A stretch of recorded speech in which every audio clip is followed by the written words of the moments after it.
In this video, I will guide you on how to search your TikTok history. First, open the TikTok app and tap on the profile icon located at the bottom right corner.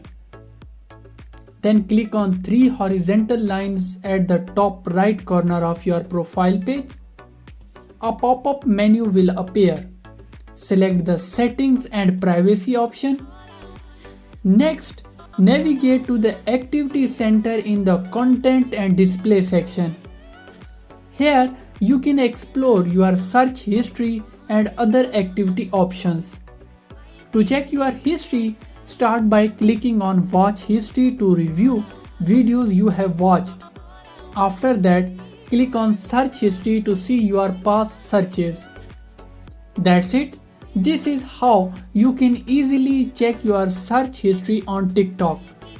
If you found this video informative, please don't forget to like, share and subscribe to our channel for more informative videos. Until next time, goodbye.